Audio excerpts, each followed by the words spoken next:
Hi everyone, Rod Nassif, owner of the Hen House Rehearsal Studios, manager of the Fame and Red Hook here. Thanks for joining us. This episode is dedicated to the many heavy bands who call the Hen House Rehearsal Studios home. So the Australian heavy music community itself has had a great run over the past 10 to 15 years with the likes of Amity Affliction, North Lane, and In Heart's Wake all breaking through on a national level, as well as touring the world, building meaningful, long-lasting careers. But the undisputed kings of the heavy scene are Parkway Drive, who in the past 15 years have gone from tiny shows in their hometown of Byron Bay to headlining Wacken Open Air Festival in front of 85,000 people, all while selling out shows around the world, racking up #1 albums, gold records, and being lauded as one of the globe's most important and influential metal bands. Whilst Parkway has risen to global domination, the next generation of heavy bands have been coming through, with Sydney-siders Polaris being the new leaders of the pack, completing their largest Australian headline tour to date, selling out the Enmore Theatre, ruling the ARIA charts with their latest album landing at #3 after their previous album, The Mortal Coil, debuted at #6. Polaris and Parkway have something in common. Both bands are signed to my next guest, Graham Nixon's record label, Resist Records, and Graham has also guided both bands' careers in terms of management.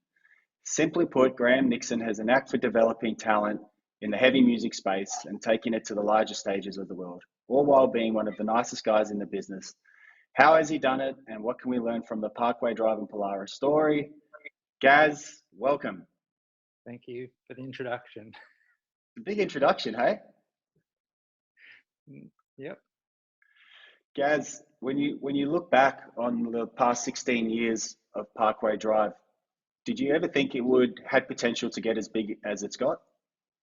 Oh, it's hard to say, not necessarily, but I also remember when they sold out the Annandale, and I want to say the only other local bands to sell out the Annandale around them was Antiskeptic and possibly even just Gyroscope. So it wasn't, it was the thing where back then you were just stoked to do those rooms. Like booking when you're in Sydney and doing the Annandale, that was like the venue to do.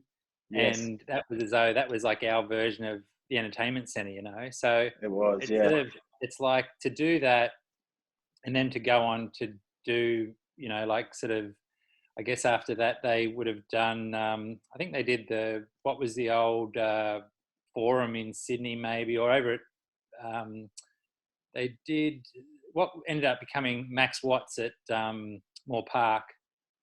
But I can't remember that place. Called. Yeah. Multi-tiered type place. Was it the Forum?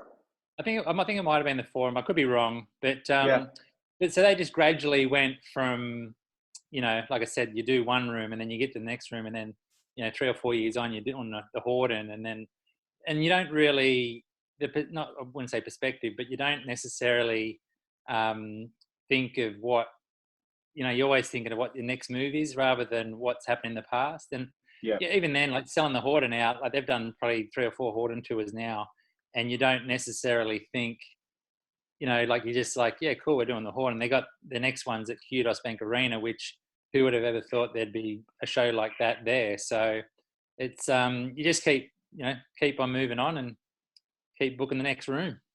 It's wild. And just for a lot of West Aussies on here, the Annandale Hotel held about 500 people. The Horden holds about 5,000. I don't even know what Kudos Bank Arena holds. 16. Yeah, that's just mad. That's incredible. And Gaz, so Annandale would have been, 2005 when they sold that out? That was off the Killing with a Smile tour. Yep. That was like rooms. I think we did the Evelyn in Melbourne. Brisbane, I want to say, was Mary Street or one of those sorts of places. But it was just, like I said, at the time, no one was selling out shows. Like for a band to come to Sydney, or anyone to sell out a show in Sydney was somewhat unheard of. And the bigger bands that were sort of, like I said, the bigger bands that were doing, it might have been a band like the Living End that was probably doing it, but it wasn't a thing where these bands were the norm. And we just kept, we'd do a tour and some shows would sell out and then you'd go to either the next room. But even then, no one was really, there was no strategy. It was just like, let's just keep doing it. It's amazing. And Gaz, I mean, where do you think it can go from here? Well, probably it may not get any bigger than what we're doing.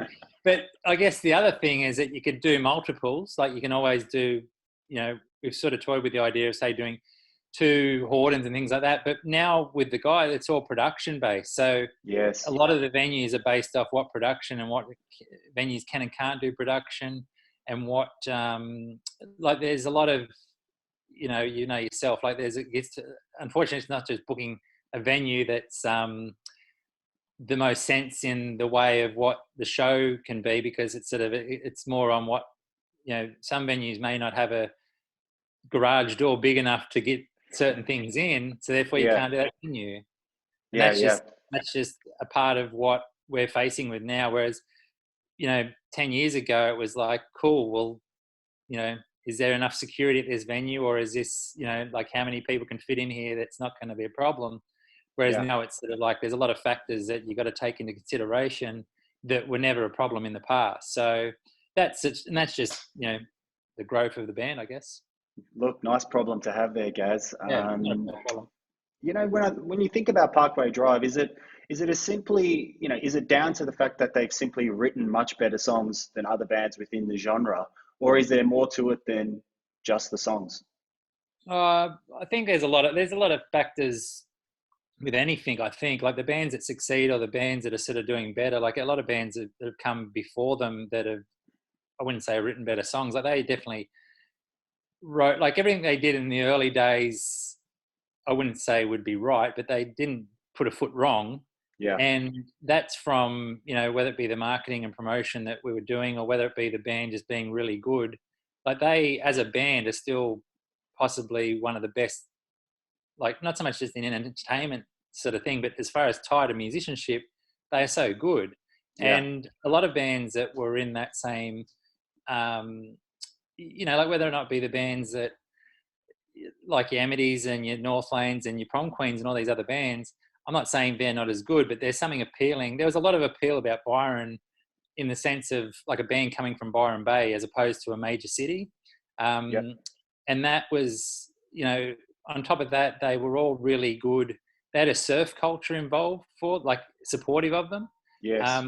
And that's, a lot of bands don't have that. Like a lot of bands, you're purely just music fans, whereas they had fans outside of the music, that was sort of real supportive of them. And like a lot of Byron people that moved to Melbourne would probably still go and see them. And obviously now we're not relying on that because that's just where they're at. But like coming through those sorts of times, they were just drawing people who were probably not going to a Northlane, or not going to an Amity, or not going to what, Prom Queen and things like that were doing. So there's a lot of factors, and I don't think, I can't pinpoint one thing that was, and I don't think any band can put it down to one thing, but I just think as far as, I wouldn't even say an image, but it's just as far as putting out songs and consistent songs, like consistent music and a consistent show, and they weren't turning up and one night you'd see them good and the next night they were horrible. They've always been on point, and they've always practiced a lot, and they're always, they're doing the little things that make it the big picture, and they do it well. Yeah, look, certainly the musicianship was the first thing I remember just witnessing. Parkway Drive supported Gyroscope at the Great Northern Hotel in Byron Bay, probably 2004. And I just remember watching the drummer and just thinking, this is one of the best drummers I've ever seen in my life. Yeah. And he was so young. He was so young. I just couldn't believe it. So definitely the musicianship has been a big thing. I think that's interesting what you talk about, the culture. Well, I sort of classify it as the culture and the almost like lifestyle around the band, that bodyboarding, surfing thing. And it certainly feels like you're right. They tapped into that sort of subculture alongside the music.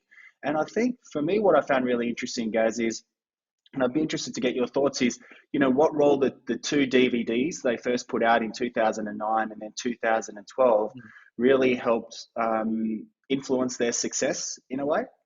Yeah, well, I think they allowed people to get to know the band more so than just getting to see, like, it's all good and well seeing a band play live, and you can take from that what, each band's personality is or whatever. But when you're sort of seeing, whether it be the behind the scenes or whether that you see them, what they get up to on tour, or what they sort of, what their hobbies are, that makes people sort of more adapt, like sort of they can really get on board with each sort of individual member. But like, I don't know, I think with the surfing thing, like some of those early tours were booked around surfing, not so much booked around sort of what surfing there was to be done, but there was definitely, conversations where it was like, oh, we got to go there because the surfing is better than other places, or we can have 2 days off there and surf as opposed to go down to Melbourne where they may not be as good a surf, or just something crazy like that.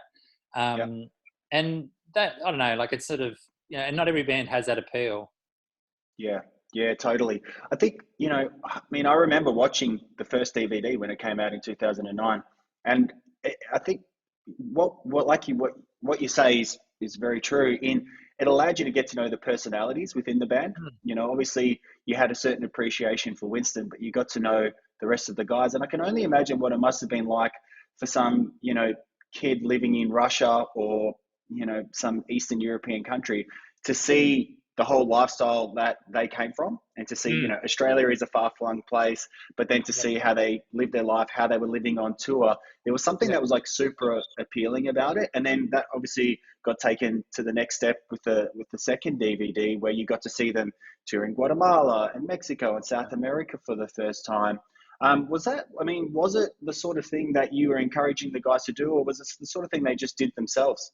A bit of everything. Like I guess with a lot of that touring was either the opportunities that came up with getting to some of those places, like with Russia and places like that. That was just more Marco at Avocado either saying, "Hey, we got these offers. Why not sort of do them?" Yeah. And then if you go there once and it's great, well, you just keep going back. Yeah. We went to places like India and a whole bunch of other places just through purely people getting in touch, being like, "Hey, I want to book the band," and rather than saying no, you say yes.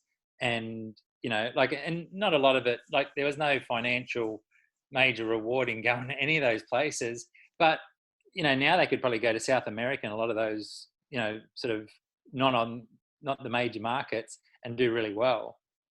It's wild. I remember when we used to go for lunch, 2007, 2008, 9, whenever I was in Sydney, I'd come into Resist, we'd go grab some lunch, and you'd tell me, you'd be like, "Wow, they just sold a show out in St. Petersburg. They just sold the show out in Prague." And, back, I mean, that's still impressive today. But back in 2007, my mind was absolutely blown by that. No bands were selling out, Aussie bands were selling out shows in places like that. Of course, they were selling our shows in London. And so, I think, it was brilliant to see, and it was very inspiring for me as a musician back then. And I know it's been very inspiring for musicians as they've watched it unfold. And I guess Viva the Underdogs is kind of like the culmination of those two DVDs in a way, where, it's the ultimate David and Goliath story. There's no right that a metal band should be selling out these gigantic arenas across Europe. But they are, and they have. And I think like watching Viva the Underdogs, you get that sort of like, wow, this is, our boys have done it. And totally. It's just brilliant the way we've been able to follow the journey through the DVDs. I'm just wondering, and I don't know if this is a conversation you have with Polaris, but what's the takeaway here for bands? I mean, should they be documenting everything? Is there a way to be sharing it all now? What's your thoughts? Oh, I think it's a different time. Like the DVD, when we did their first DVD, that was basically all the footage Ben had already had. Like Ben, the drummer, was very into filming a lot of stuff and documenting a lot of stuff. And it was also, he was very good at it. It wasn't as though it was like just some hack doing a handy cam, sort of like he had an interest in that sort of whole filmography sort of type stuff. Yeah. So they were lucky that he and the guys that were sort of involved with it were really, good at what they were doing. So the storylines and the way that it was put together and cut it and edited was all really good. It's not as though it was sort of like, because, you can go onto YouTube now and see these 20-minute docos, which are horrible. Yeah. And whereas the Parkway ones were done really well. And the movie one, the Viva the Underdogs, that's done by a full-blown, that's a movie. Not, oh, yeah, you can tell. That's not a, guy with a handy cam just getting around. It's like a proper production. So that sort of stuff, I think if you're going to do it, and you can do it really well, yes, great. But I think I don't know if that, like, there's been a lot of bands that have done really well that have not had any docos. Yeah. But I think just the fact that they had the opportunity to do them purely because they had the footage to, to do it, Yeah. it helped. And they had someone that had the talent to put it together in Yeah, a compelling way. yeah, totally. And it's Yeah. also the time that it takes. If you were paying someone to do those first two, as far as editing and the time and the cutting, that's something that, there's no price tag on the time Ben would have spent to do that with the people he was doing it with. And, like, that's a big thing. Like, if someone said to you, hey, we can do a doco for your band, but it's going to cost you 200 grand, you don't do a doco, do you? No, no. Yeah, I mean, it's very handy that you've had those skills. It seems to be something Parkway Drive have done a lot of, where the band members themselves, tap into their strengths and then sort of put it back into the band, whether it be Luke doing the management stuff now, Ben doing the video editing back then. Guys, I want to go back to 2000, and I guess it was 2005, Killing with a Smile. They recorded that with Adam D from Killswitch Engage. Killswitch at that point in time, I would say, we're probably the biggest metalcore band in the world, and Adam D was obviously a very highly rated producer. It's very rare to find a band flying overseas to record their debut album, let alone with a producer of that magnitude. It feels like a pivotal moment when I look back on their career, because they would then go on. Well, firstly, they ended up with a brilliant product that sounded great, but then Killswitch would go on to, help them through touring Europe and the US. Two questions. How did the band afford that in the first case? And is it something you would recommend for other bands in the early days to go and work with a top line producer like Parkway has done? Yeah. The band, they borrowed money to do the first one off their parents. Yeah. And getting Adam, I remember saying to the guys, like, who do you want to record it? And Adam was the guy that, like, oh, let's try to get Adam. So I sent him an email being like, is there any interest in doing it? And he was just like, yeah, cool. And it was really, like, it was that simple that it was sort of like, here's what it is. And, we just went through the process of getting it together, getting dates and whatever else. And I think for them doing it at the time, no Australian bands of that level were doing it. No. Definitely some of the bigger bands, whether it be like a Silverchair or a Powderfinger or, those rock bands were doing, that was the norm for them. But for us, like, or in our world, like going to, Backbeat Studios in, Victoria Massachusetts. or like, or just going to, not going overseas was not the done thing. So, so that was definitely a talking point. And on top of that, you got Adam, who's, in the world's biggest metalcore band, involved. So you get a couple of things as far as the interest, as well as you're getting, I guess some sort of Killswitch rub off.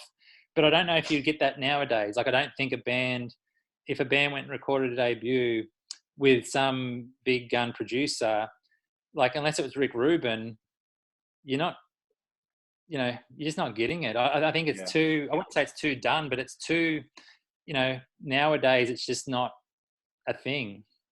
Yeah, it's not real.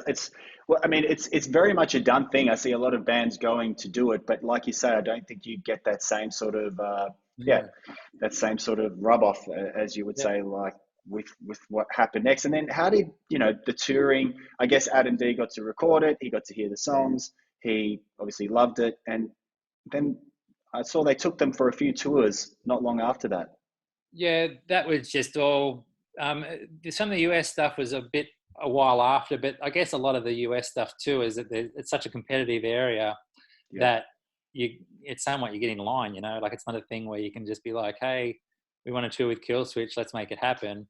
But they, it was all just through, the process of booking tours. And luckily enough, like, Killswitch didn't have to take them out on any of them. They chose to take them out. So it was sort of like, and I think with touring, I wouldn't say a misconception, but a lot of bands don't understand how a lot of the touring stuff works, whether it be how a support's chosen, or how, why bands are taking out other things. And sometimes it purely comes down to the band wants to take a band out.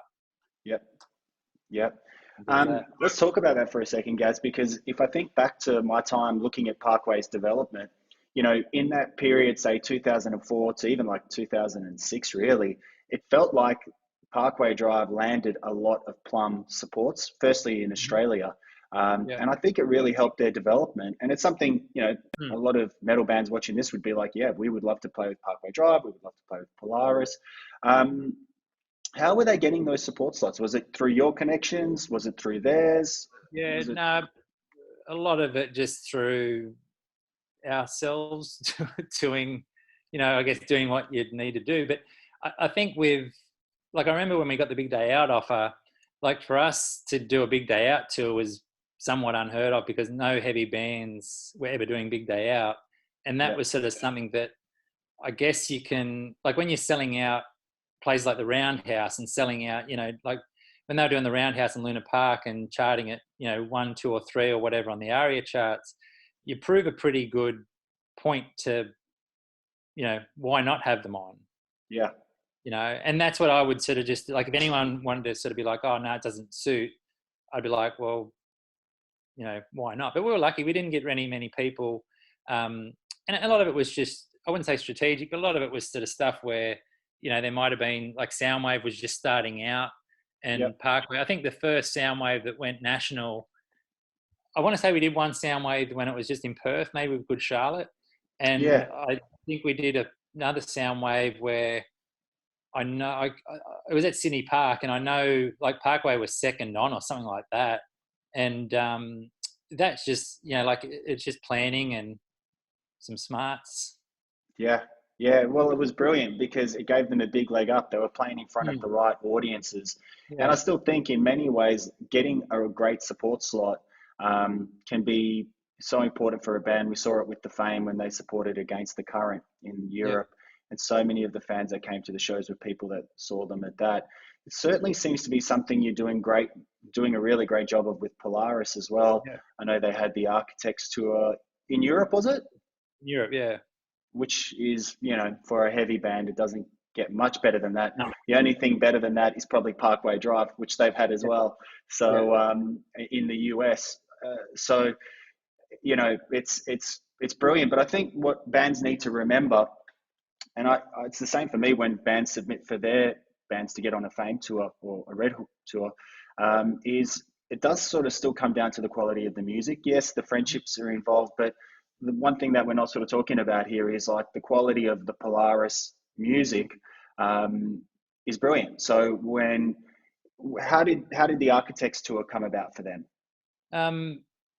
That was like something that in a sense that was like I wouldn't say a blessing, but that was just like a total, one day Ash, who books them in Australia, he, I think he sent me a message of a morning being like, hey, we just got this Architects tour offer for Europe and the US, like Europe and UK. It's arenas, da da da.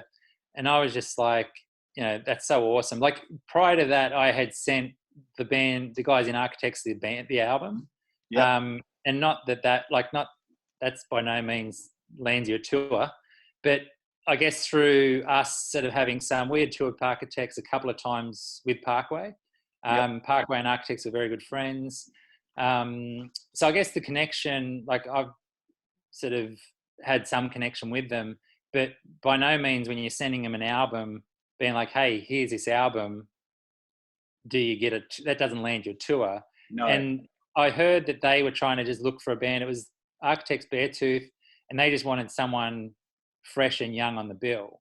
Yep. And I guess we were just lucky that could have been any band. And, like I think for Polaris, that was like an arena tour, like Wembley Stadium sold out.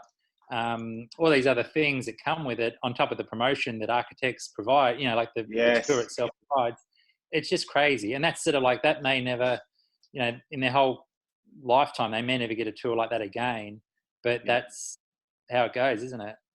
It's brilliant. I mean, the thing is, you might not need another one of those tours because a tour like that can be so influential, and then you're Mm, on your way and you're headlining and building through that way.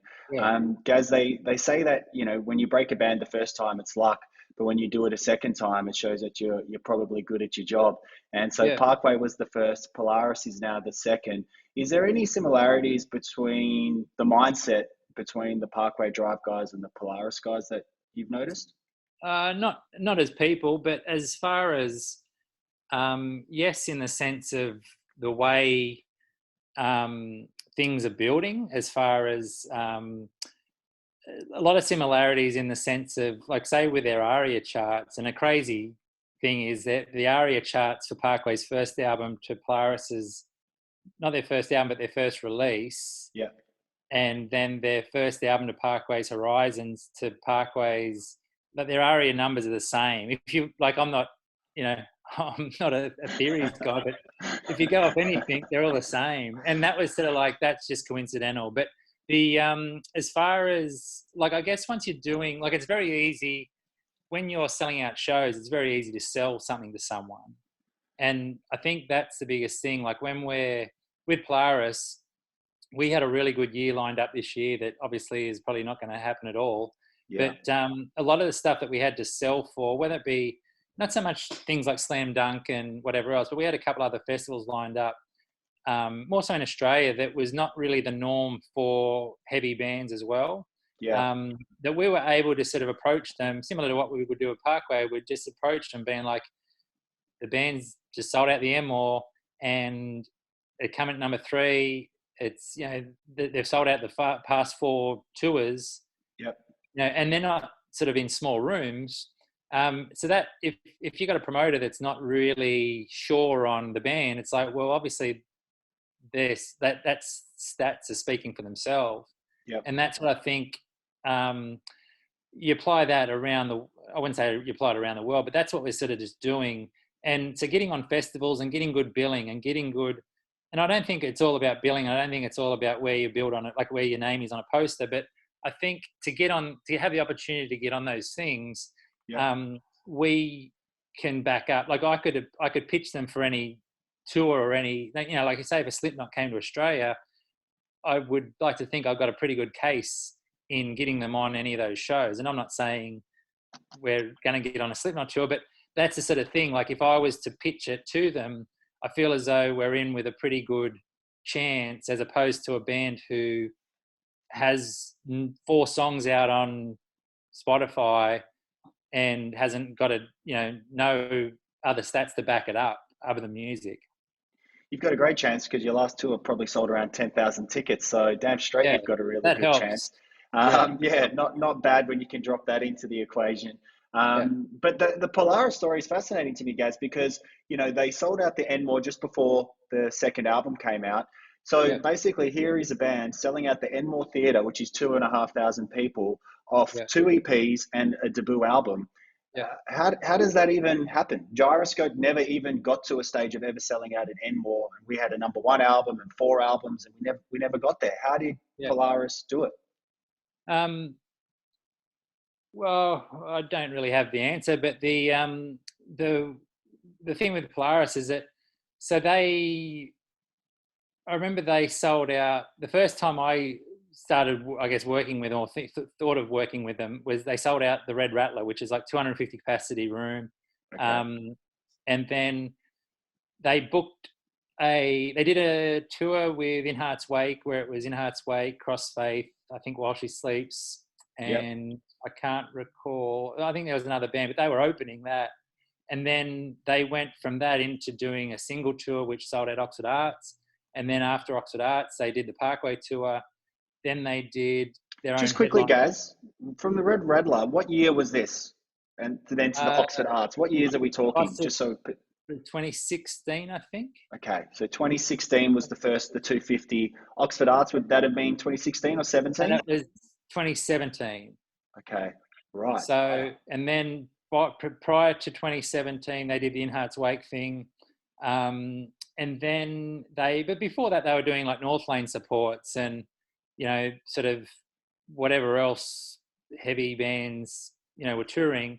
But so I think it's a matter of picking the right rooms, like not sort of getting, I think a lot of bands could possibly get a bit like, oh, we've got to go to this room because this will do this. It's like, well, you go with the room that fits your audience. Sure. And, you know, so we've sort of just gone from room to room to room. And it just so happens that they just sold out the Enmore. So for us now, the next logical step would be to do Luna Park. Yep.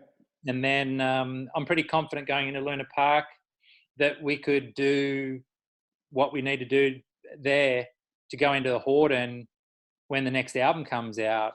And that's not, that's just like, I'm hopeful that happens. It may not happen, but that would be the trajectory that it's going on. And then obviously the more that you can, like if you get 3,500 people to your show, you've got to hope that those 3,500 people go away, tell one more person to get to 6,000. Yep. And there's your Horden. Yep. So that's what and I think too, a lot of people might be a bit nervous of like, oh, what if it doesn't, what if it doesn't do the business? It's like, well, why wouldn't it? Like I think of like, how can we get more people, as opposed to, like, I'm not interested in keeping the people that we have. I want to get more people, whether it be through promotion, whether it be, obviously Triple J is a massive supporter of the band, which helps ridiculously well. The band, like even at the show at the Enmore, you get 2,500 people there that leave, and I'm pretty certain that all of them are going to come back. So like, it's not a thing where I feel as though it's harder to get 300 people to a show than it is to get 3,000. Yeah. A Triple J thing. Let's chat about that, Gaz, because there's not many metal bands getting Triple J airplay, full stop. But both Parkway and Polaris do. How did the Triple J thing develop for Polaris? I'm not too sure with their EP that they did, the Guilt and the Grief. I don't know. I feel as though there was some play on maybe some specialist shows. I don't think there was much play in the sense of like added to rotation. And Janine, who does the publicity for Polaris, she presented Triple J with, like, I guess they, at the time, I want to say Consume might have been the first song we pitched to them. And I think it might have been a spot. I don't think it was ever added fully. And then I think the Remedy got added as a full proper rotation. Then the album they've had 2 feature albums, which is probably, like, I don't even know, like, I'm sure other bands have had that, but definitely not 2 metal, there's not many metalcore bands that have had 2 feature albums from album 1 and album 2. Right. So I don't know how, like, again, I've never asked Richard Kingsmill why he's interested in the band or things like that, but they've been massive supporters, and they present the tours, they have them on. And again, that's a lot of good work from our publicist and myself, putting things in place that sort of, like we sort of do premieres for Triple J. We do a lot of things where, we ask them for support and they support us. Yep. It's amazing. It's great to see. I know they did the Live at the Wireless for the Enmore show as well. Janine, who you just mentioned there, what PR company is she at? Can you give her a shout out? Because there's a question I get from a lot of heavy bands at the studio about this idea of bringing on PR to pitch Triple J, to pitch publications. There's a lot out there. Yeah, Janine works for herself, which is just Dallas does PR, which Dallas is her dog. But I had worked with her when she was with Cooking Vinyl, and before that she's been doing publicity for a long time for heavy. She was working for Roadrunner and Soundwave and a bunch of others. So she's, as far as heavy music goes, she knows what she's doing. She knows, she's got a really good rapport with the people that she's, I guess, presenting things to, whether it be stories or online or just editorial pieces.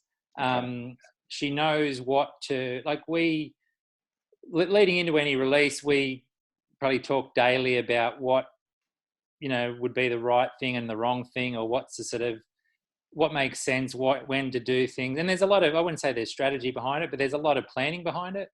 And it's not just sort of like hoping that you hit and stick. It's sort of more a thing where here's the plan, let's roll with it. And if Triple J were to not support it, I still feel the plan would be 99% effective. It's just that extra, like, support is, gets it out to a broader audience than what you do through your own socials. Yeah, no, totally, Gaz. Just on the topic of touring, Polaris would be at a point where they're making money from touring with the size of the shows and the ticket price. and that's fantastic. How do you balance, making money in one market versus spending it all in another? Taking that money that they're making in Australia and then using it on tours in Europe and the US, versus still trying to, I don't know, give the guys a basic sort of retainer so they can live and do their thing. Well, luckily some of them are still at home, so there's sort of not too many. There's not as though they've all got overheads of mortgages or anything like that. But Europe's lucky now where we're sort of the May tour that got cancelled was their first headlining tour. The European offers now are at a point where you can go over there and not lose money. And obviously merchandise makes it sort of break even as opposed to losing money. The US is the same. Like we sort of had some US plans for mid-year this year, which have sort of now been scrapped, but that was again a headlining type situation. And that, so we're lucky now financially we can go and do, I wouldn't say tour anywhere, but we can tour places and not lose money or be out of pocket. And I think an important thing is to not tour Australia too often. So if you're touring Australia 3 times a year, realistically, people get to a point where they're sort of like, well, what, I saw it 3 months ago, 6 months ago. And I think by not getting out of Australia, a lot of bands sort of wear the road a bit thin, because it's sort of, the band wants to tour, but they can't, so we sort of try to do a regional tour. We try to get to places like North Queensland and sort of try to get to WA all the time, try to get, there's a, I wouldn't say strategy again, but there's a plan to their touring. And that is sort of getting to places that do your capital cities around your album, get to regionals. We've opened up a regional run, which the last one I think was like maybe 2 weeks. And that was places like your Wollongongs, your Canberras, Newcastle, Gold Coast, places like that. Whereas the next regional run, I think goes for 2 months. And that's sort of like getting to a lot of places that, like sort of bands generally don't go to. So I guess the bonus of that is that you're getting to places that aren't oversaturated. Along the way, you're making new fans that might come to your next Sydney show. And getting back to the fact that we've got to get more people to the next show. Yes. That's how I sort of, like, between that and just the general momentum of the band, it's, again, it's just snowballing. Yeah, it's fantastic. Gaz, I mean, let's just think about like a young metal band rehearsing at the Hen House. They, put out a release or two, getting a few DSP playlists on Spotify and Apple, maybe a couple of spins on Triple J speciality shows. Would you say that the first step is, looking at Australian touring, or would you encourage international touring? What's the jump off point for a band coming through? Australian, definitely. I feel as though like all these bands, whether it be Polaris, North Lane, Parkway, Amity, they all did a really, like they were established Australian bands before they went international. So to me, that sort of, like, if you can do something locally, you can use that in your favour internationally. Like if you can say, oh, we drew 400 people in Sydney, it might mean nothing to a guy in London, but you obviously got something going for you. Whereas if you're like, well, we draw 45 people in Sydney, what's that going to do in London? Sure. So that's the sort of thing. I just sort of think that's a big thing. In saying that, if a band had an opportunity to go international, whether it be first or, like say there might be a band there that's done a support for a bigger metal band or something that they got along like a house on fire, all of a sudden they're like, yeah, come and tour the US with us. You're not going to say no. No, of course. So you make it work. Like whatever you can do to make it work, you make that work. But I think for a band who, like there's a lot, I wouldn't say there's a lot missing from a band that just puts something out and hopes that they're going to get an offer to tour with a Parkway or a Polaris, because there's, yourself, there's a lot of pieces of the puzzle that, Bloody oath. I mean, me and you are good friends, Gaz. I'm trying to get Red Hook onto a Polaris tour and I can't even do it. So what hope do bands have? Like say with a band, like I feel as though the publicity thing, if they don't have a label, I feel as though the publicity thing is the biggest thing. Like my thing with any band that gets popular is that if more people are reading about it, whether it be, so say if you've got if you've got 20 street press outlets, or, back in the day when there was, 2 or 3 in Perth and 2 or 3 in Sydney and whatever, if you had every one of those covering your band, now it's obviously digital, but if you had all those all those outlets covering your band, that's 5 times, 10 times more people that see your band. And whether it be reviews or whether it be a good story, but if you're a band who's just starting out, or if you're a band who is not necessarily got momentum or anything like that, like you've got to start small, like building something in Perth. The other thing with Perth is that you're geographically challenged. Yes. So you can't come to Sydney and play for $100 because, well, you can, but you'd lose $4,000. Yep. So then at some point you got to think, well, is this worth losing it? Some bands would probably say yes, but you could also book dates around things, but just sort of try to, I'm sure there's grants as well that you could possibly look into. But I think with the way that a lot of bands promote themselves, they might get on a playlist, they might get whatever, but if you're not backing that up with whether it be tour dates, whether it be something of profile to follow, that just is a wasted opportunity. Yeah. So you have to sort of nearly try to build what you're doing, whether it be through, like I said, whether it be through publicity. A lot of bands too, I think, do a lot of things, I wouldn't say sporadically, but they do some things where I scratch my head going, well, they've done this and they haven't toured in 12 months. So what was the point of getting on the thing that they got on? Sure. And you control that. Like that's not good luck, or that's not whatever. That's just general smarts. Yeah, I think there's, once you can crack that door open a little bit and get your foot in the door, you do have to do everything you can to jam it open. And it's following up any little opportunity you get, making the most of it. Gaz, I want to do one more question and then we're going to throw it open to some questions. Through Resist Records, I think you've probably had around 200 releases over the last 20 years. You've worked with so many young bands coming through, developing. Some have succeeded, many have failed. Is there anything in particular, it's a very general question, but the bands that do better, let's even say like the Prom Queens, the After the Fall release, that you put out, the Parkways, Polaris, is there anything that you see amongst all of the bands you've worked with that speaks to the ones that are more successful versus the ones that are less successful? Oh, not necessarily. I think every time you go into a release, I've never been surprised with how a release has gone as far as we've never gone into one thing thinking, oh, this is going to be the next Parkway, Polaris, Prom Queen, whatever, to find that it hasn't.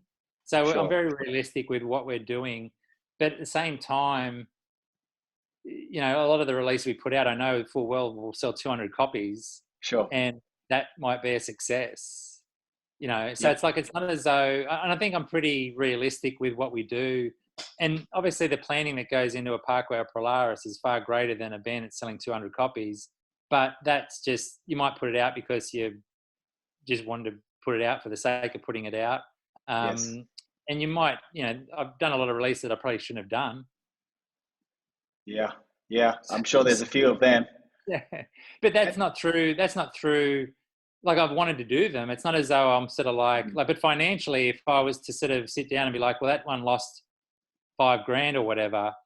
But it could have been a really good album. Just it didn't, circumstances might not have made sense that it resulted with a fan base. Yeah. No, awesome, Gaz. I could keep talking for hours, and I've done that before, but I'm not going to do it today. Tom, over to you, buddy. We've got a few questions that have come through. How you doing, Tom? Good. I'm good. Great. I'm just wanting to say how much I'm enjoying this so far, especially from watching those DVDs when I was like 16 years old, and coming up here and doing this is really, really cool. I guess the first question will be from me, I guess, was I watched Viva the Underdogs, and one of the bits that they cover in there is obviously Luke managing a lot of the band stuff, I guess, himself. And I also remember that in one of the other docos where was, his definition of like managing the band was running the MySpace and having the band account card. I guess how did he fall into that role, and how do you work with him within that role? And I guess, would you recommend any other bands do the same thing where a member self-manages? Well, you can, if you like. Luke's been doing it ever since. So before the band even started, Luke used to book all the shows that I'd send to Byron. So between Luke and Winston, Luke was the booker and Winston was the sort of somewhat promoter. So it's sort of like, it's things that were like, they were very switched on guys before the band was even a band, as far as how a band, not so much how a band would run, but how a band, like if you could have a manager within the band or a guy that's organised more so than the next guy, he was the guy. And he's always been the one doing stuff. I was just helping them out as far as getting them, creating more opportunities.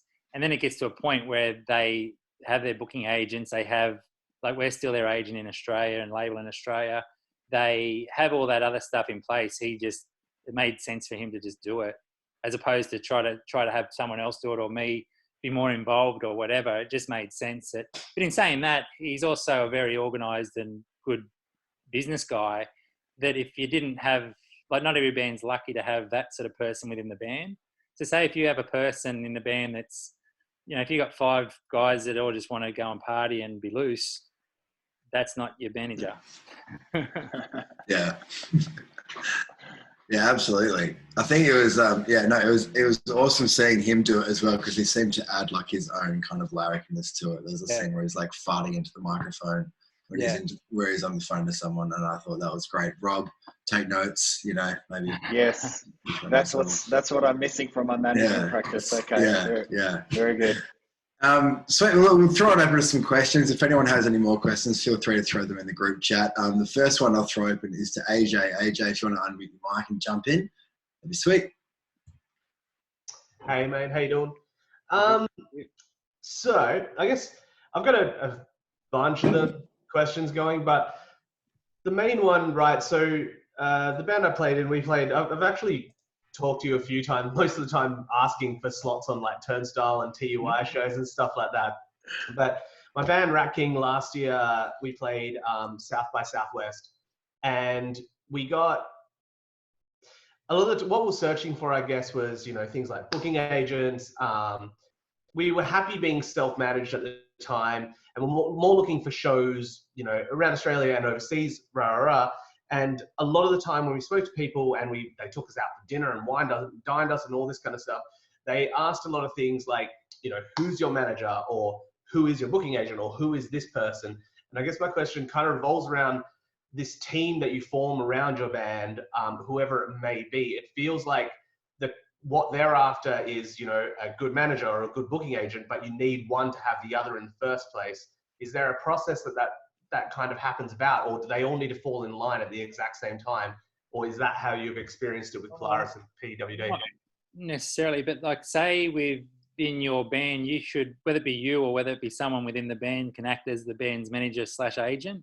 Yeah. So say if someone's saying to you, who's your man? Like, I don't think someone would base a signing of a band based on their manager, unless it was the manager instigating the deal, if that makes sense. Like, it's sort of like, if someone wants to work with Rat King, they will do it regardless of who's managing the band, and that might just be some industry talk, bit of fluff.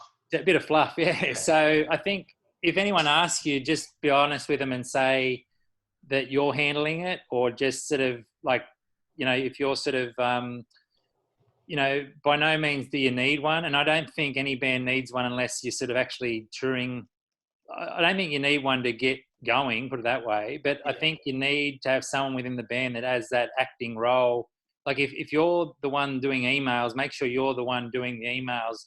Don't have me reply to you and then you have 5 other guys reply back to me, but they're unsure if you actually read the email. And that's just messy. So it's sort of like, it's basic things like that if you're the one in charge, you do all the emailing, you do all the correspondence, you're the man. As far as if I want an answer from Rat King, I go to you. And then you get, like it's sort of like you build up that rapport through that way.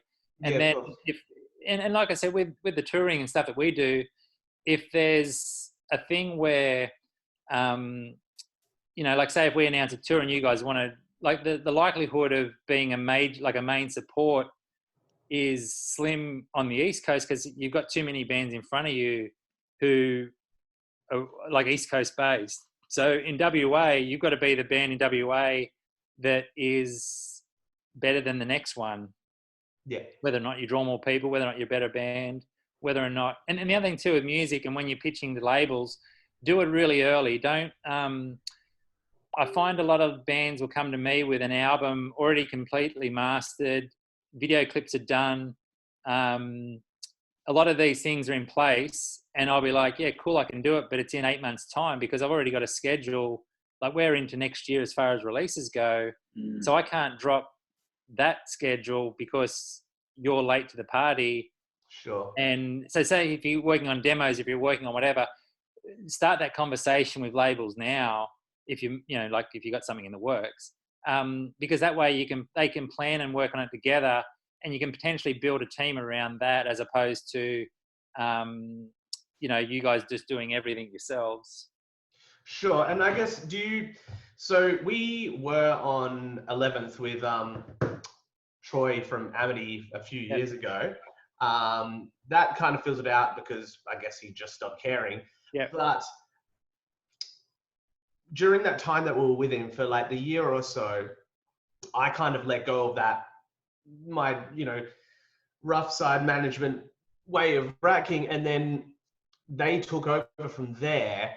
And I felt like when I got the band back, or given back to me in a way, it was as if I'd kind of forgotten a lot of all the stuff that I used to do and blah, blah, blah. Do you think it's actually good to have a label? Like, is it necessary, or would you suggest that we can do it on our own? I think you can do it on your own, but if you are going to do it on your own, you need to definitely have a publicist. Yeah. Because that's the sort of, again, like you could do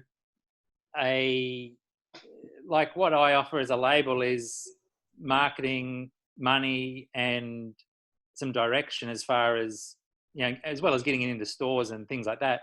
But like you can do all that yourself, but would you do it as well as I would with 20 years experience? Probably not. So that's where it's sort of like it's things like that. But by no means do you need a label for, and I feel as though it's a bit of a cop out when a band's like, oh, we don't have a label, but we're going to give up. And it's like, well, no, you become your label and you do it yourself.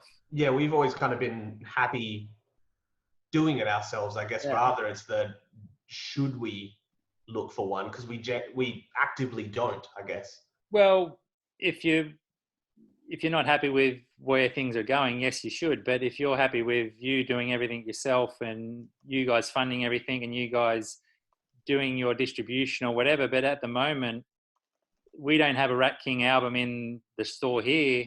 So obviously that's like a physical copy or whatever is a problem. And like, I don't know, and people would argue that in this day and age, you don't need physical copies, but me running a record store, if I didn't have in the last 3 months of coronavirus, we've sold an awful lot of records.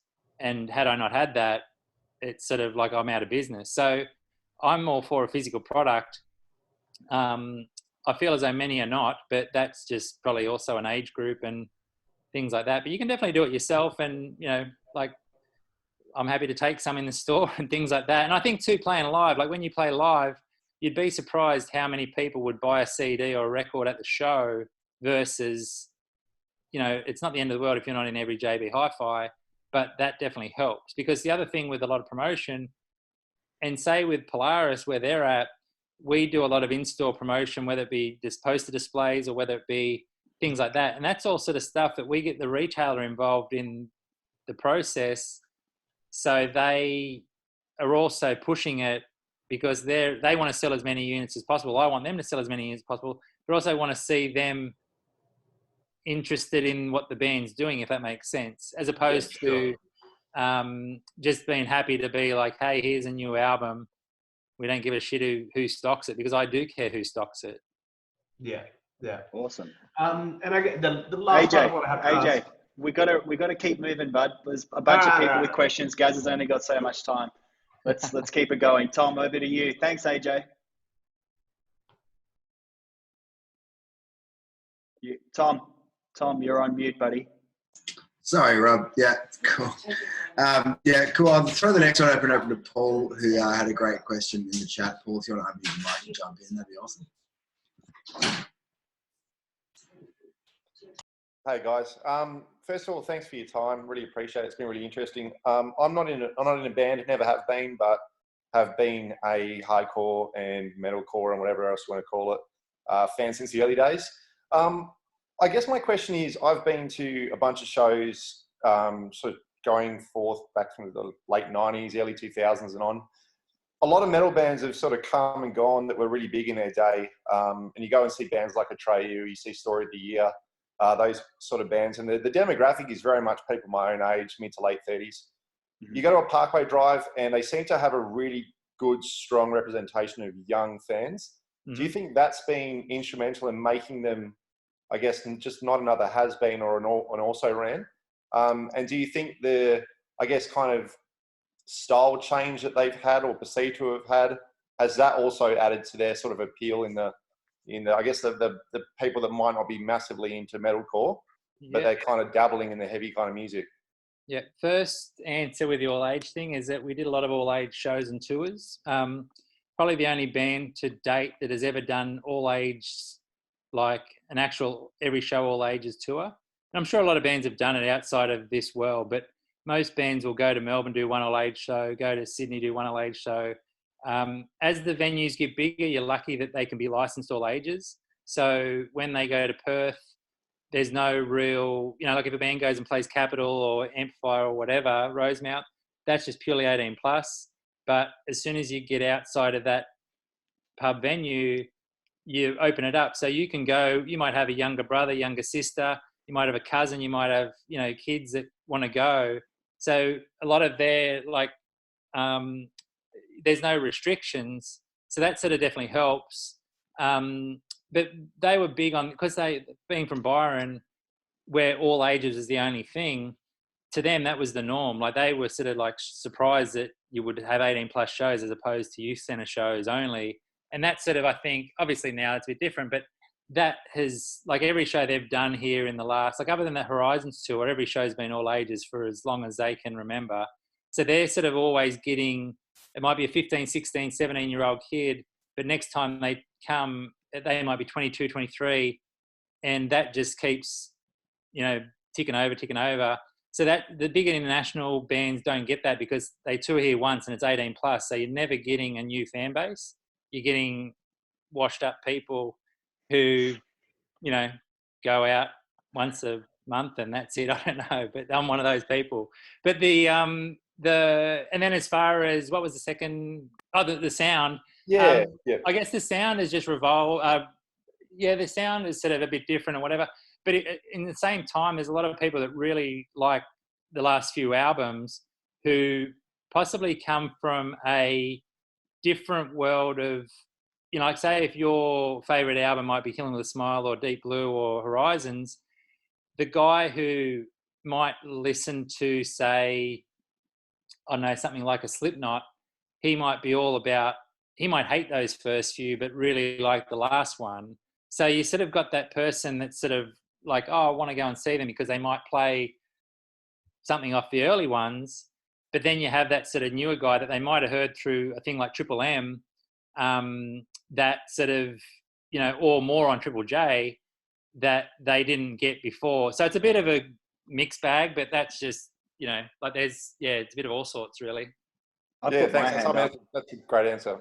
Yeah, great answer. I'll put my hand up and just be, like the last Reverence and the last two records for me were huge. I've always enjoyed Parkway and listened to all the first couple of albums, but the last two were just brilliant. It's definitely opened up their audience. Sorry, Tom, back to you, buddy. Let's go another.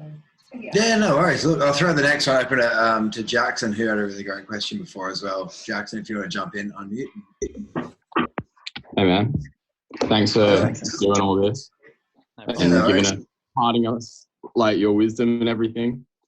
Those Parkway documentaries, like as I'm sure a lot of other people here, really, really influenced me, like the first sort of few times that I watched them.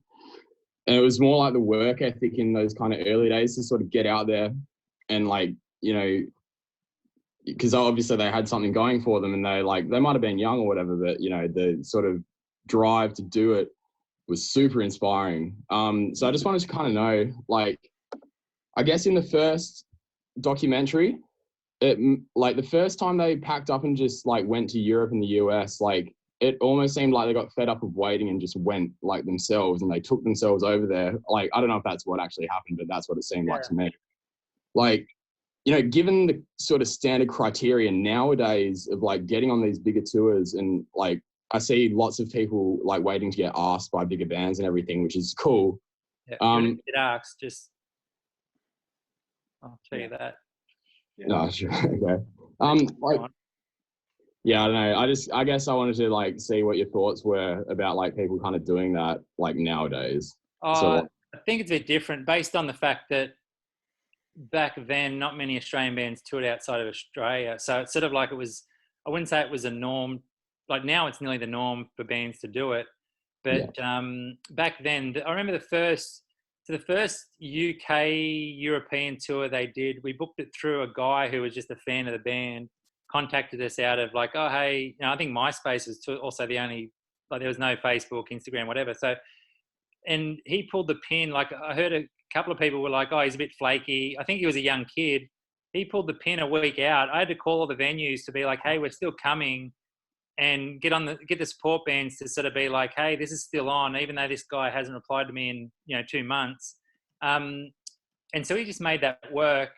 And then they stayed over there. I think from memory, they either got some raised fist shows, or they got some shows that were sort of like, cool, we're going to do our tour in, you know, it might go for 3 or 4 weeks. And then we've got 3 weeks or something to kill before more shows. And then we've got some other time to kill before more shows. And they were just taking shows. Like say if there was a show, like an opening slot in Germany, and then the next day it was an opening slot in the UK, they'd just go and make that work. And then with the US, the first tour I want to say was with HIMSA, and we did a tour where we brought HIMSA out here for them to trade them back in the US. And that was just the sort of thing that was like, you know, that happens quite regularly where bands will offer, you know, a band from a stronger territory will offer them vice versa.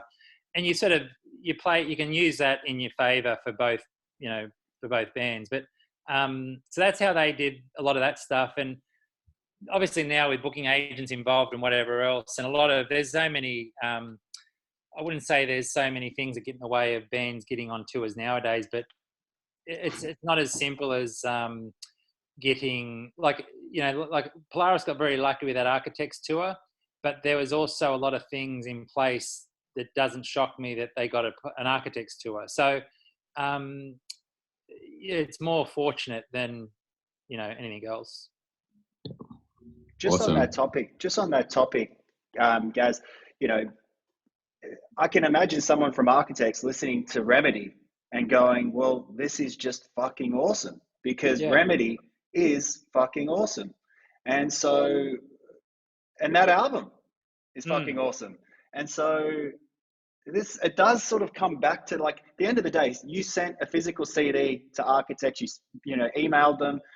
It's finally got into the hands, they've listened to it. Yeah. If it was no good, the tour would have never happened. So there is that element that we just sort of all have to remember. And this is the one thing that you can control as a musician, is the music you create, which is why I think, especially for bands starting out, it can't just be the same as what's already happening. There has to be an angle, and it has to be of the highest quality. Good. It has to be like, it's easy for me. I'm not a musician, so it's easy for me to say it has to be good.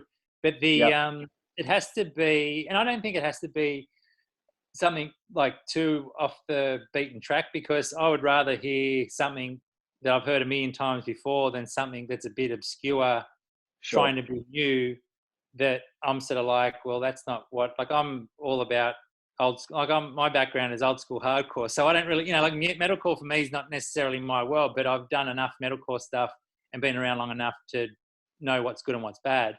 But say with, I guess, say, you know, like a lot of, you can create a lot of opportunities with certain people directing the ship, you could say. So it's and my network, and you know yourself, like your network is a lot bigger than when you were in Gyroscope. Yep. So it's sort of like, and you got to think in 10 years' time, how big is that going to be? It's going to be bloody massive. No, it's you just keep building and building. And I think a lot of bands, they do 3 or 4 songs and they're shocked that they're not massive and get a bit knocked around and sort of like, oh, well, it's not working out for us. It's like, well, you've done 4 songs. Like Polaris have been a band since 2012. That's 8 years. Yeah, and I didn't realize that. You know, I mean, when I was doing my research for this and I was looking to see how far back they go, I mean, that's right. There was, you know, a couple of EPs plus singles. Yeah. It's a long time. I mean, they've been cultivating their craft. It feels like a quick rise to an outsider like me. But then when you actually distill it down, they've been grinding away for years. Yeah. Totally. So, guys, we're going to do one more question and then wrap this up. Tom? Awesome. Thanks so much. That was great. That was a great question, Jackson. Cool. I'll throw the next one open to Amber. Amber had an awesome question in the chat. Amber, if you want to unmute, you're sitting in the hen house right now. Again, so cool. If you want to jump in and chat to Graham, that'd be sweet. Hey guys, thanks again, Graham, for taking the time out of your day to answer all these questions for us. It's awesome. My first question goes back to something you mentioned earlier with Parkway Drive and how the surf scene kind of influenced how many more people were drawn to them. I want to know how important you think the band's kind of sense of identity and maybe its kind of community was to bringing more people forward, and how important it is for new bands trying to get off the ground and for building their own audience. The second part is, what do you think you see in new bands or even in Parkway and the bands you manage, like mostly performance-wise, I guess, in shows that you think will attract more people to the band? Like, what are the key factors there that you notice that will like that audience? I'll do that question first because I'll forget the other part. But the I think with the band playing live is to not, like, I think it's a fine line. I don't know, like, you're probably not old enough to remember when every band would fling their guitar around their neck and things like that. And that was like, that to me, some bands did it really well and other bands did it thinking that they had to do it to be good.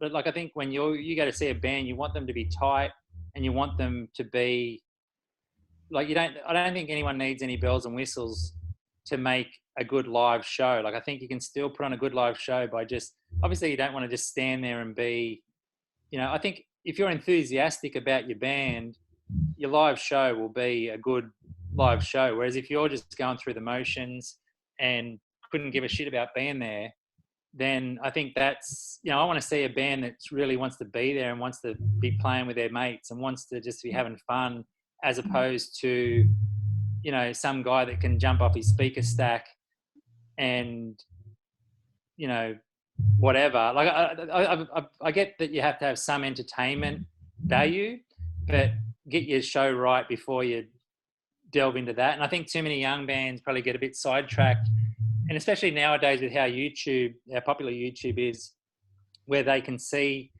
their favorite band live. Like, any band now can, you know, or any person can Google whatever band it is. Doesn't matter if they played 3 shows or not, and chances are there's some footage out there somewhere.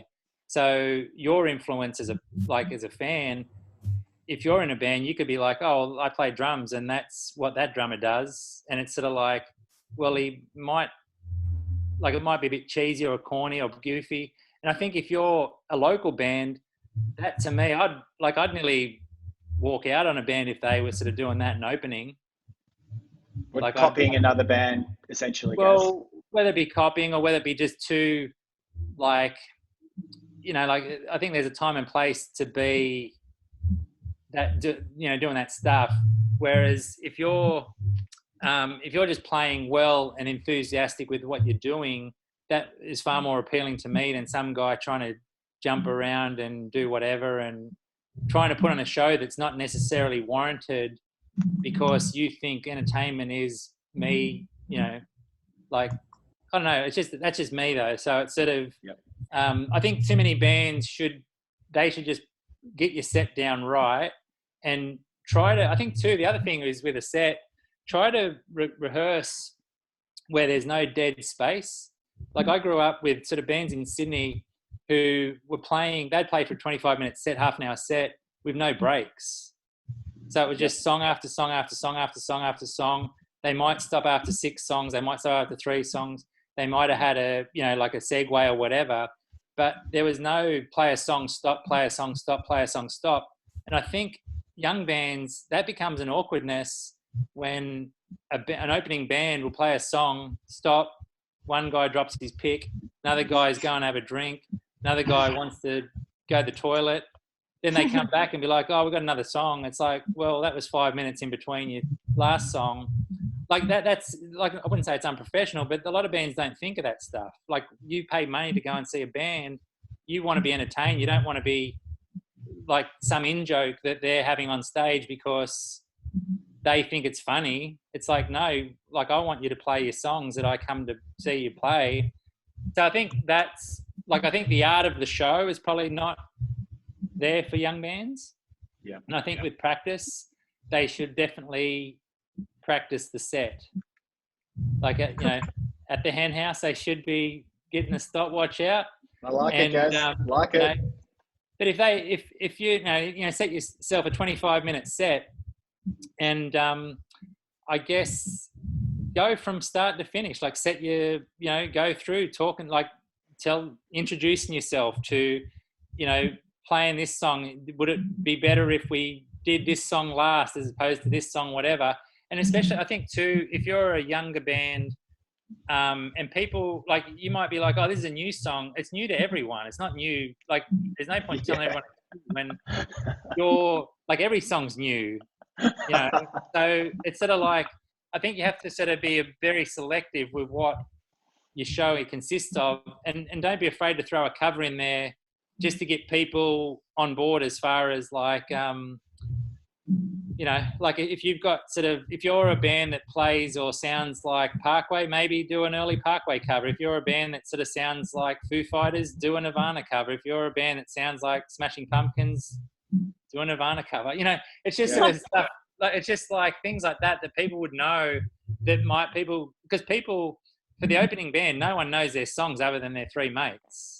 So it's like, try to have some familiarity so people can, 3 songs in and you're playing Something I've Never Mind, people would be like, holy shit, like I know this song. Everyone knows Something I've Never Mind. So, that helps. But getting back to what was the other question? The other one was going back to how you talked about the surf scene attracting more people to Parkway and the kind of sense of identity. Is that important in new bands or even older bands? I don't think so. I think the thing with Parkway was that so the whole Byron thing is a bit of a funny thing as well, because Byron's such a small city that a lot of people have no concept. Unless you've been to Byron, you don't realise how small and tiny Byron is.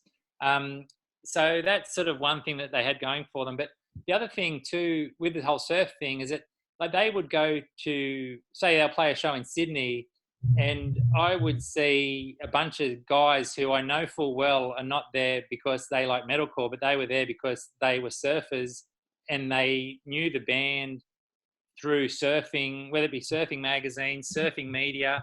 Like Winston was he was somewhat of a professional bodyboarder. His father was a professional bodyboarder. So they were people that were just very heavily involved with that world.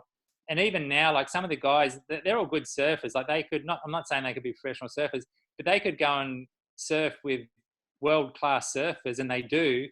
And can, like, they're not sort of slouches as far as surfing goes. And I think that, like, not many people have that.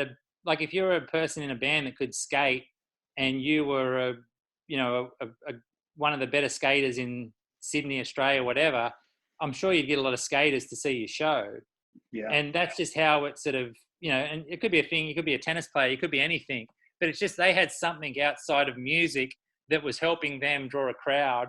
And I think it would happen if, like say with Amity, where Joel, like he's a good artist, so they would get people to the show who wouldn't probably give 2 shits about the band, but they probably like Joel's art. Joel's a good example. He used to do gyroscope merch designs and sent me like the earliest of the early Amity stuff. back in the day, but it tapped into his subculture that he was a talent at. Yeah. And that's the thing. I think like it's important if you got someone in the band who can do something that is, and you don't necessarily have to exploit it, but it helps to get an interest. Yeah, because I can relate to what Amber's saying there about this idea of like trying to create an identity that's bigger than just the music for the band, which obviously Parkway have done so well at.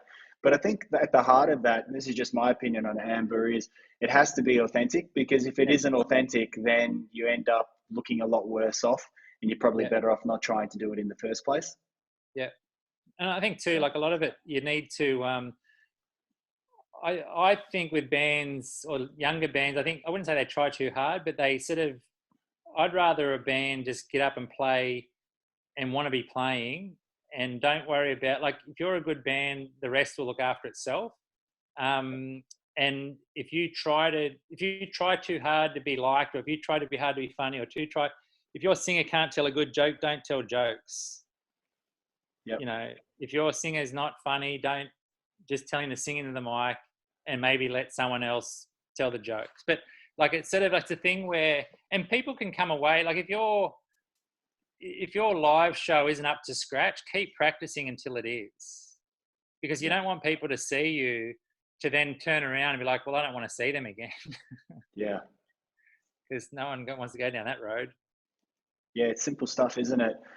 Gaz, thank you so much for taking the time. I've got one last question I want to ask you, and it's for you personally, Gaz.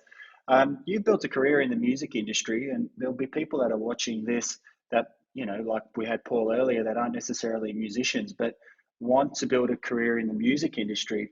I think from my perspective, looking at you, Gaz, you've really climbed the ranks of the music industry on your own terms. What is your approach to growing your career within the music industry, and any advice for someone that wants to get involved outside of being in a band? I'm just happy to keep turning up, to be honest with you. Yeah. But, I think to start with, you have to be, like I was very lucky with starting out. Like I had sort of people like Chris Moses and Diane Meyer and some really good band managers and good people that I could call up. Like if I had a question, I could call them up and get advice that was sort of something that not many people probably had access to. And that's I'm not to say that that can't happen to anyone else, but a lot of it, like that's just fortunate that I just knew those people. But like say with anyone starting out, they need to sort of, I think a lot of people do things where they want to be involved with the music industry, do it for 6 months, find out that they're not selling out capital, and stop. Yeah. And then all of a sudden they're sort of like, well, I thought this would be far more appealing. Everything about it, like unless you're passionate, it's like anything. If you're not passionate about doing it, like I'd do this for no money if I'm just passionate about doing what I do. And like, I think you need to just have that passion. Like I think it's the same with a band. Like if you're in a band and you're not sort of really taken off, but you really enjoy going to practice and you really enjoy playing with your mates and you really enjoy the touring side of things. Yes. And if you're a person that doesn't want to tour because you miss your girlfriend, or if you're like, maybe don't be in a band. Yep. Like that's, or just restrict yourself to playing once a week. Or if you've got a person that you've got 3 kids at home, like stay at home with your 3 kids.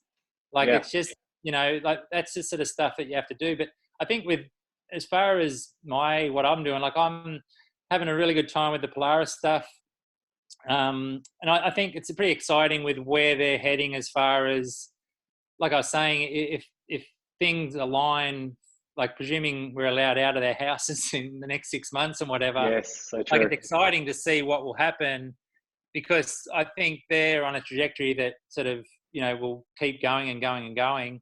And I don't really have much other local things to work. Like I'm quite busy with like what they're doing, and the store and the label, everything's been really busy. We've got a lot of releases coming up. Some of which are not, again, fall in that category. They're not going to be superstar releases, but I'm keen to work on them. So it's like we're really busy, and I think I don't know, like it's sort of I just try to do what do the best of what you can do, and do what you do best. And it's, I don't know, like we're just lucky that people give a shit. Yeah, they do give a shit. I'm over here in New York representing Resist. Here we go. The long sleeve, doing my bit, and they do give a shit. And it's awesome, it's awesome, Graham. You've really and just going back to what you said, like you had people like Chris Moses to call on when you wanted advice. I think it was about 3 years ago, I called you out of the blue. We hadn't spoken in a little while, to ask you advice on Dave Shapiro, who I was looking at using as an agent for the Fame. And you gave me great advice. Dave Shapiro is now our agent, and this is how it all goes. One other thing I would just add to what you're saying is it's very easy to email someone, but if you can somehow get into their orbit and actually meet them face to face, that was certainly the case for me and you. With me going into the store and seeing you there, I think it's important either on the phone or in face to face as well. Yeah. I think a lot of local bands, what they need to, like, I guess with your community, what you have over there as far as the rehearsal space is that everyone should know everyone. Like, it doesn't matter if you're a band that plays, you might be a band that is just a straight up punk band. You might be a band that's a hardcore band. You might be a band that's a metal band. You might be a band that's just an indie rock band. But like at some point, someone is over there who possibly, whether it be a manager, whether it be a booking agent, whether it be a venue manager, whether it be someone that books a venue, someone that books a festival, there'd be someone that someone doesn't know that they should know. That could help them on the next step of their journey. Them, yes. And it's not a matter of sucking up to them. It's not a matter of, like, it's just a matter of you being authentic and you sort of going up, introducing yourself and telling them, if you've got to send them something, or if you got to sort of whatever, send them something. But I think too, with a lot of local bands, don't send MP3s and don't send attachments and don't send streaming stuff. Don't send, you'd be surprised how many times we get sent a 30 meg file to download. And I don't have, without sounding like a tool, I don't have the time to sit there down, our internet here is bad. So I don't have the time to download it for them, the band, to email me in a week's time being like, did you listen to it? I was like, I haven't even opened the email because I'm already turned off. Yep, totally. Simple things. Simple things, just, keep it to streaming, put it on SoundCloud. It can be the most horrible demo. It doesn't have to be great. And just consistently stay in touch with people. Don't, it's sort of, you don't need to, you're definitely not going to get on a show if you email a promoter or a booking agent once and expect something from them when it's a cold email. Yeah. No. And that, it takes a lot of time to get that network happening, but I can guarantee you a band that, I could book a Perth show by the time I left here and have it, obviously not now with what's going on, but that's the thing. My network with people in Perth is relatively good, that I have no problem booking a show, whereas a local band should have that even better. Yep. Yeah. And if you don't know, I'm sure, whether or not you got staff there that people could, I'm sure people there, you'd be able to point them in the right direction. Oh, of course. And look, that's what this is really all about. It's sort of trying to strengthen the community through them getting to see me face to face, even though I'm on the other side of the world, and Tom interacting. So it's what we're always trying to do. Look, Graham, I don't want to keep you any longer. Thank you so much for taking the time today, mate. Really, really great stuff, mate. So much insight. And I'm excited to share this with the greater community. So look, thank you so much. Good luck with Polaris. Good luck with Parkway. Good luck with Resist. Keep doing your thing. I will come in and visit when I'm in Sydney next. Yes. Look forward to it. Awesome. Thank you, Tom. Great job. And thanks everyone for joining. All right. Thanks, everyone. Thanks, guys. See you guys. Thanks again. See you guys.